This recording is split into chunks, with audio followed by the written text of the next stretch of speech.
Today, we become legends.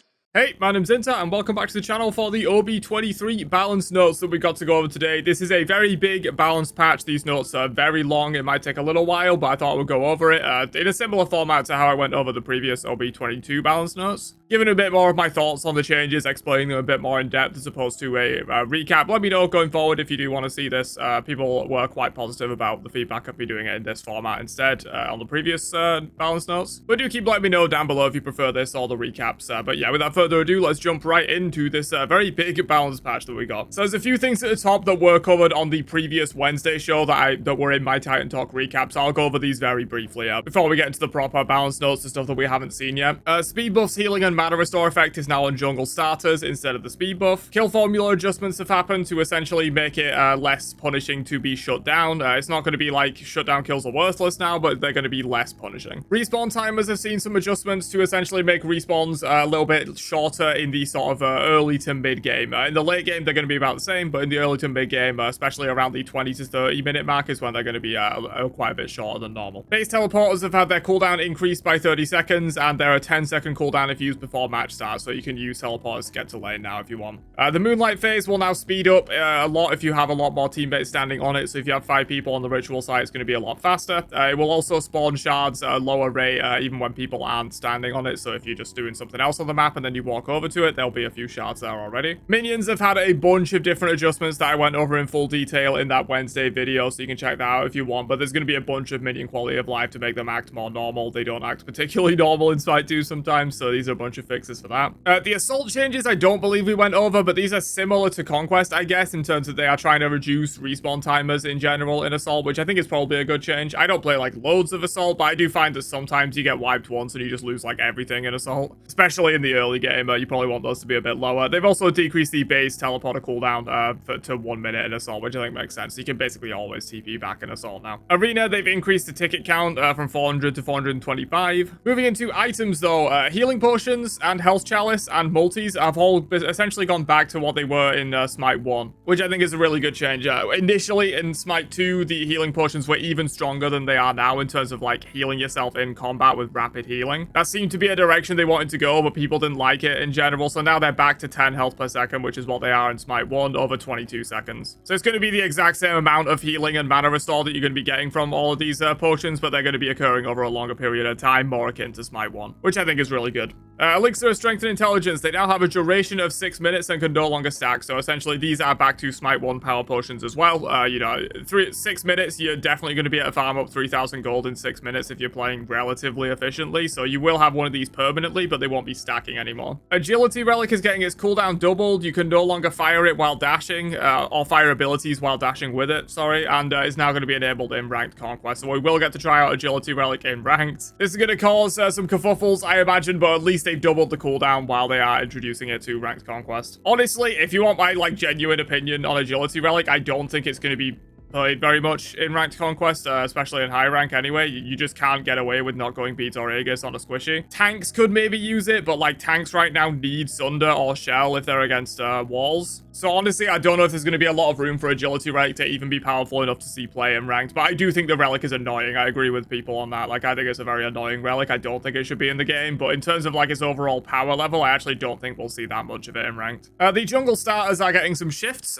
For Golden Dagger, they have removed the flat 50 true damage. It's now a 50% increase in attack damage on jungle monsters, so it's not going to be as powerful on those like low hit chains. And it will also scale a little bit better into the later portions of the game. They have increased the bonus cleave damage from 15% to 20%, and now, yeah, you heal, which is what we talked about earlier. No longer on speed buff, it's going to be on these jungle starters. For Bumba's Golden Spear, they have removed the true damage to jungle bosses and structures, which I think is good. And it now provides a 50% increase, the exact same as Bumba's Golden Dagger. But notably will not apply to structures, which I think is great. I think it's really annoying that this was applying to structures. It just it exacerbated the split push that is already way too prevalent in Smite 2 a lot of the time. And they've also increased the bonus damage cleave as well on Bumba's Golden Spear. So yeah, basically the same changes, but notably they have removed the bonus structure damage on Bumba's Golden Spear, which I think think is good. Bumba's Cudgel, they have given it 25 more health. They've done the same changes they did on Dagger with removing the flat true damage, and now it does a 50% increase. They've increased the buffed attack true damage as well by 5. New now deals the bonus damage in a radius. Okay, so yeah, both of the jungle stars now are going to give you AoE clear, which is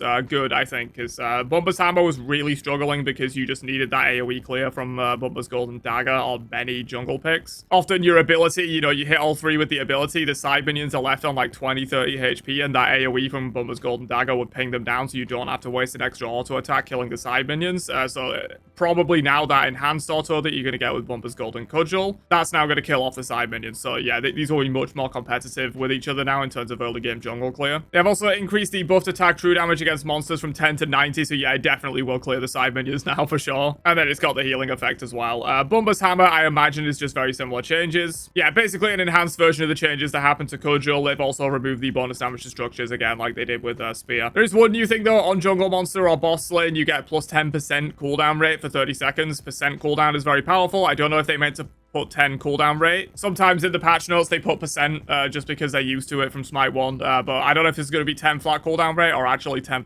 cooldown rate, because obviously percent cooldown reduction is much more powerful than cooldown rate at the same levels. The Sanguine Lash rework, they did talk about this. They're going to rework some of the more complicated items in the game. So Sanguine Lash, they have decreased the cost by 150, increased the strength by 10, decreased the lifesteal by 2.5. They have removed the ticks, lowering the cooldown of the active effect. They have removed current on use. Also, they've removed the active, right? Yeah, on use is how they describe actives now. It's a bit weird. So new active is gain 5% lifesteal and decrease the tick rate to every 0.33 seconds for 4 seconds. And the active cooldown is going from 100 seconds to 40 seconds and only has 1 max charge now, which I think makes sense. So yeah, essentially now it's going to be lifesteal mystical mail still, but the active now just makes it a stronger lifesteal mystical mail for a while. So it's a little bit less interesting of an item, to be honest, but it probably did need some changes. I think it was a very hard item to balance in general. It was so OP for so long, and then they giga nerfed it and no one buys it anymore, so I feel like this will be a bit easier to balance at least. Lifebinder getting a shift. They have decreased the base damage by a lot, but they've increased the per level damage, so yeah, it's going to be a less powerful early game. Late game it'll be about the same. Same thing with the healing. They have increased the intelligence by 10 and fixed an issue where it was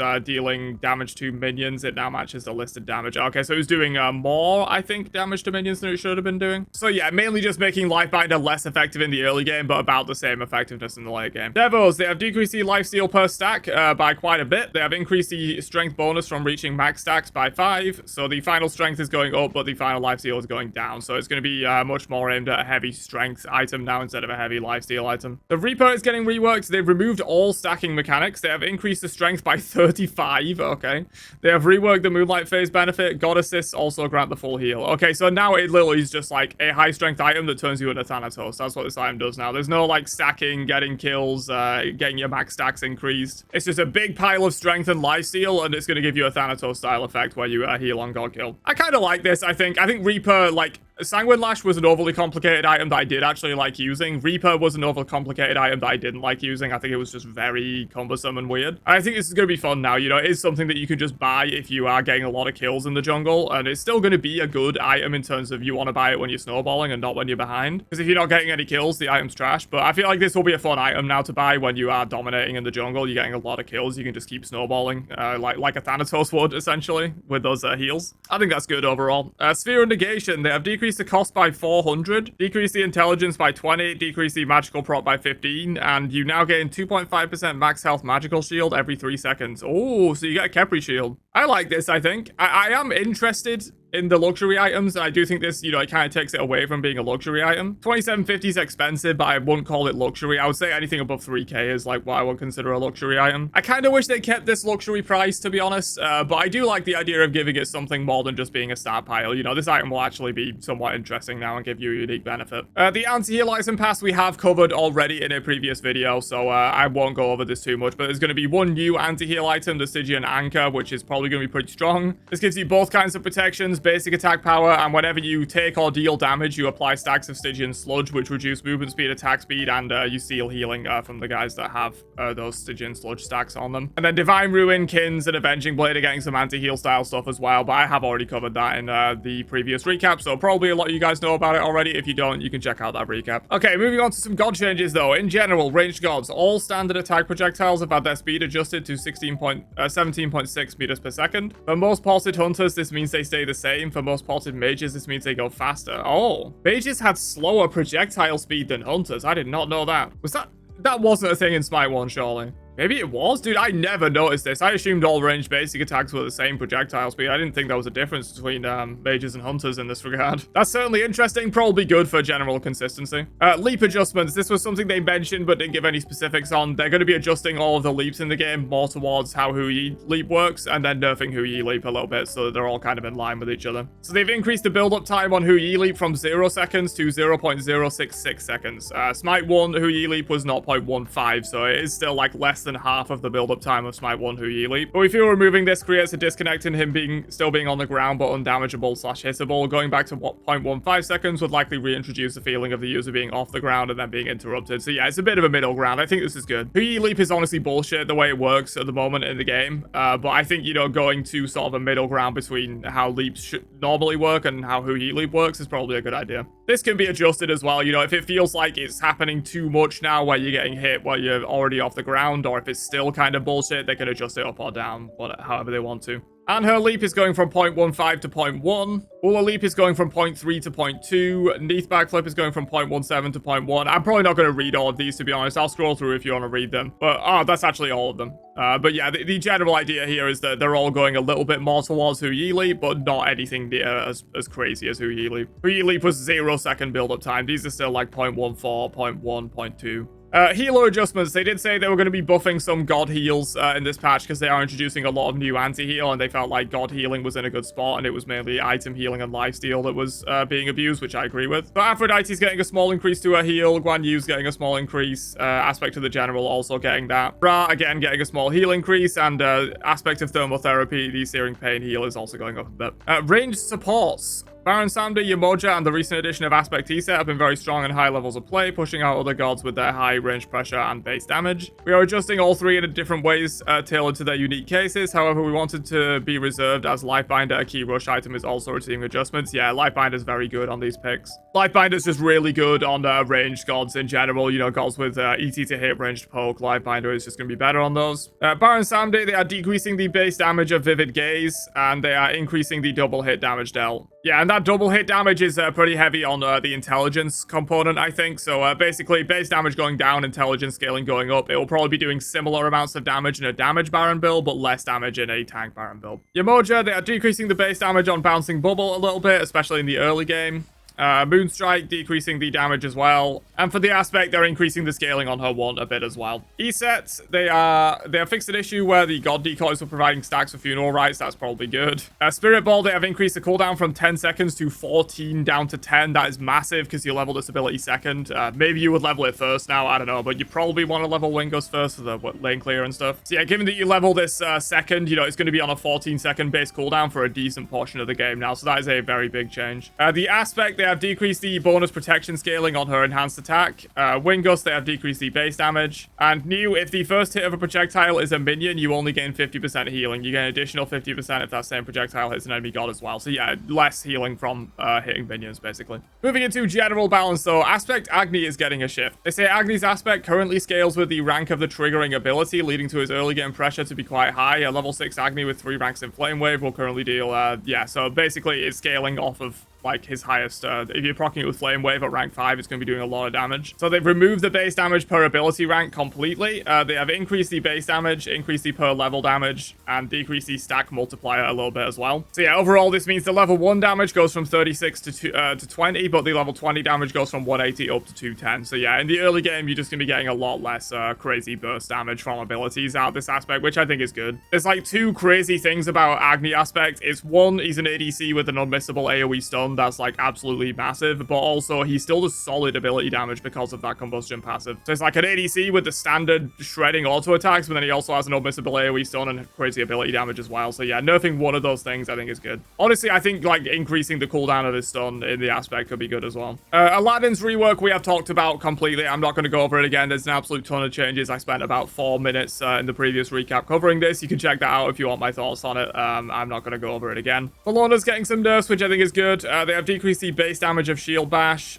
Scourge, they have increased the cooldown in the early ranks, same at max rank. But again, you usually don't level this first, so that's going to be pretty impactful. And they've also decreased the disarm duration a little bit, especially in the early game, which I think is good. Getting hit by this, like, it is so impossible to trade into because of the 1.5 second disarm. And yeah, I think this is good. Bellona is pretty strong in the role right now. She is very much a lane dominator, so taking down some of her early game will make her a little bit less oppressive. Cernados is getting a buff. The 2's damage is going up towards the later ranks, and Wild Hunt will now apply your current season effect. I like this. Essentially a +1 change, right? You know, Cernados got no +1 changes. This is something people have asked for, actually, before, you know, allowing his season effects to be applied on other things. I think it'd be cool if his dash applied it in aspect as well, so your dash could, like, slow in aspect or, like, shred procs or whatever. I think that'd be really cool. Osiris aspects. They have fixed an issue where it was granting a charge every 3 seconds instead of every 4. Okay, so a little bit of a nerf there. And Sickle Strike, they have decreased the protections from item scaling from 20% down to 15% in the aspect. Honestly, this could go entirely. It depends what kind of direction they want to go with the Osiris aspect. You know, do they want it to be viable as an alternative tank playstyle for Osiris, or do they want it to be like a mage Osiris?